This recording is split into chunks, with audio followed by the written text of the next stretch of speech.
In this video, I'm going to reveal the hidden meaning behind your teacher's vague feedback so that you can finally understand it and get the grades you deserve. Teachers who are tough markers love vague feedback because they think it forces you to work hard to improve. But the truth is, you play the no-win game of guess what's in my teacher's head. The good news? There is a secret language behind that vague feedback. And do I know it?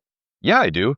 I'm John, and as a 17-year high school English teacher, I'll help you crack the vague feedback code so you can turn those C's into A's. Here's something most students completely miss. Every vague comment your teacher writes has a real reason behind it. They're trying to tell you something. The problem is, nobody ever taught you how to translate it. The first one is needs work. It's really vague because, well, what actually needs work? And what this actually means is that usually an idea kind of lacks some clarity, depth, or logical connection. It doesn't mean that everything is bad, but some part doesn't feel right and it seems unfinished. And how you actually fix it is just simply ask yourself three things. Around where you see that comment, just ask, is my point clear? Did I fully explain it? And did I connect it back to my thesis or topic sentence? So here's one example, and pay attention to the bolded section. Macbeth's unchecked ambition leads him to betray his moral code. After hearing the witch's prophecy, Macbeth immediately starts thinking about killing Duncan. My thought, whose murder yet is but fantastical, shakes so my single state of man. This shows that Macbeth wants to be king and is already thinking about killing Duncan, even though nothing has happened yet. He starts imagining murder as soon as he hears the prophecy, which shows how ambitious he is. Now, this section is technically correct, but it's kind of weak because it repeats obvious ideas. He's ambitious. We know that. There's no analysis of why it matters. It's just more summary. So there's no real connection to a theme or argument. And if we were to make improvements, this shows that even before anything happens, the idea of power tempts him.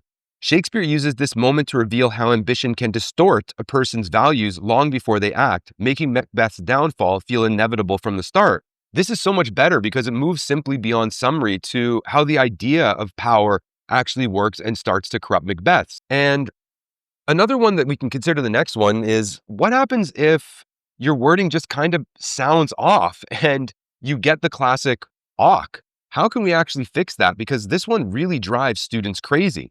Usually awk means that your sentence is technically correct, but it's kind of clunky, confusing, or hard to follow. Like, as a teacher, I understand what you mean. It just sounds weird. So how you fix it is actually really simple. Read your work out loud. If it sounds weird or unnatural when spoken, then that's usually the issue. And sometimes maybe even try breaking long Englishy type sentences down into two or reordering some clauses. So let's take a look. First one, for example, Macbeth is similar to MacDonald, as Shakespeare shows us that both characters are traitors as seen in these two contrasting scenes. It's just a lot of filler phrases. Why not simply say, in these scenes, Shakespeare shows that both MacDonald and Macbeth are traitors? Or how about this one? It just reads kind of clunky. Due to the nature of the way the character acts, the tension is created. The character's unpredictable behavior creates tension. Much better, less clunky. If we move on into our third example, not all feedback is negative. And this next one really does sound nice, but it's empty. It tells you nothing about what you actually did well. And if you don't know what you did well, you can't repeat it and improve. So this usually means you did one or more of these things, like a topic sentence is really spot on, telling the reader exactly what the paragraph will argue, that you have relevant evidence in your writing, that the analysis goes beyond summary, like in the first example, needs work. You may have a logical flow of transitions and a writing style that's confident and not just correct. So it can mean a lot of things. Let me know down below which vague teacher comment you hate the most. It's always great to get a list. Now, how do we actually understand great job if you don't know what you did well? What you have to do is highlight your own paragraph and break it down into your topic sentence, evidence, analysis, and any transition words or phrase that you use.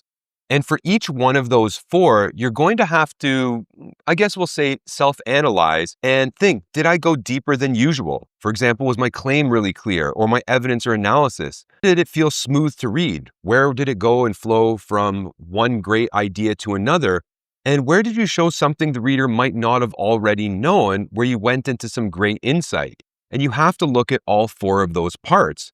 The reason why is that most students don't lack for good ideas. Most students have a lot of them, but they just don't know what they did right. And if you go back to each of those sections and really give them some deeper analysis, you'll be able to not just know why you wrote one good paragraph, you'll be able to know how you did that. Your goal is not just to write one good paragraph, but to really learn how you wrote it so you could do it again and again, even on a timed essay in class. More detail, kind of another head scratcher, really, because, more detail sounds simple, but like more of what? What is that detail that you want? Facts, quotes, what is it?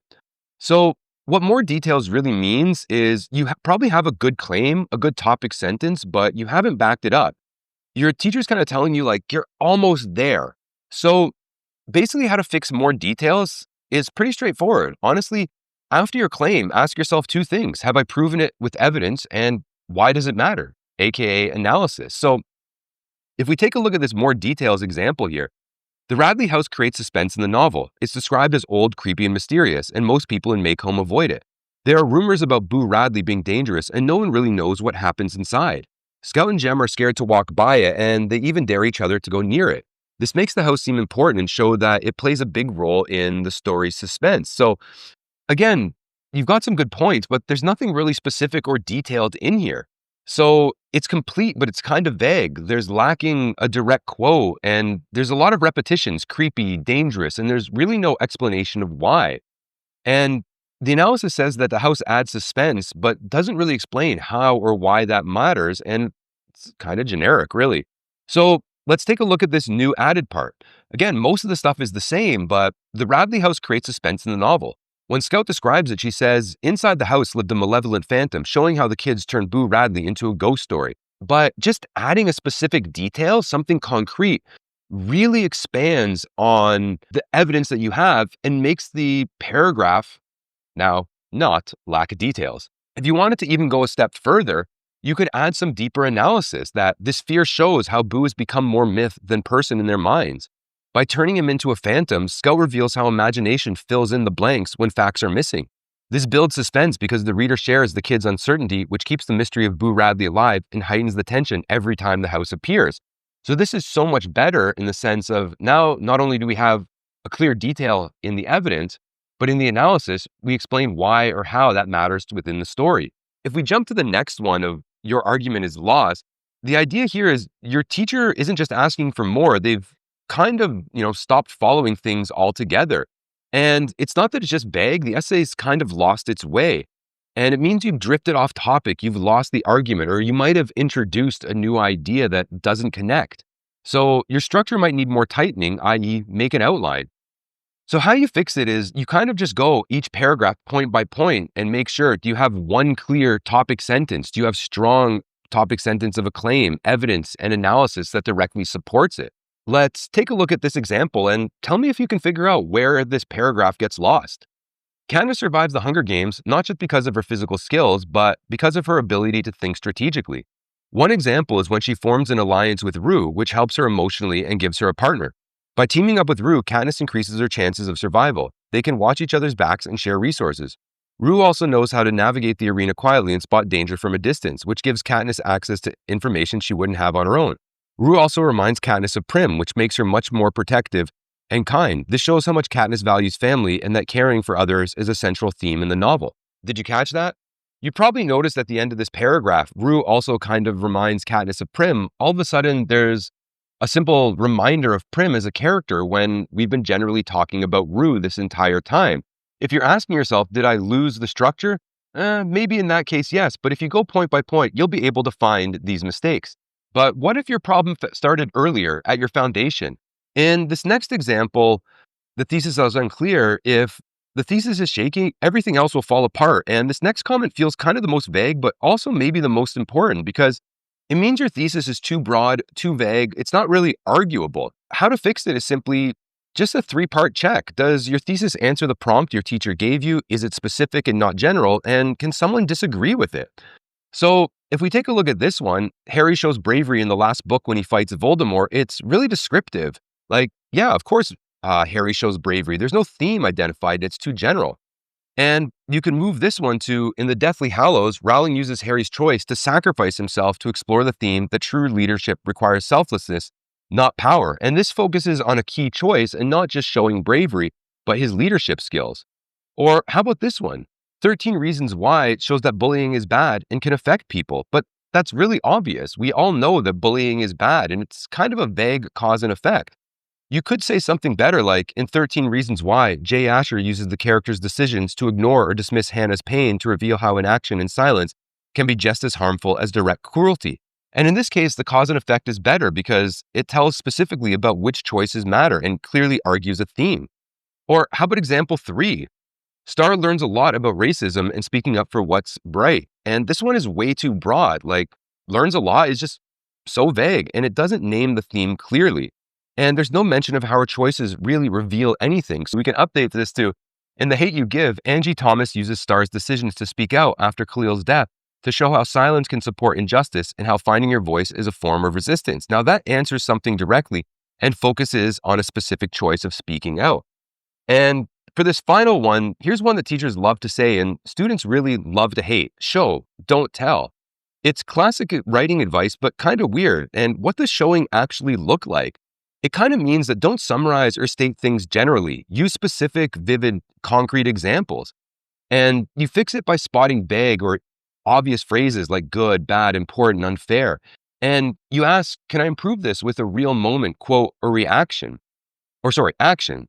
So for example, in an argument essay, telling is school dress codes are unfair to girls. Well, fair enough. You can show by writing more specifically with an example. In one high school, a girl was pulled out of class and made to wear a sweater over her shoulders because her tank top showed her collarbones, while boys in sleeveless jerseys walked past without a word.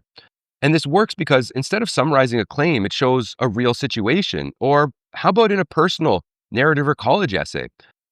I learned how to be a leader during my group project. Great, but that really doesn't show anything. You're just telling.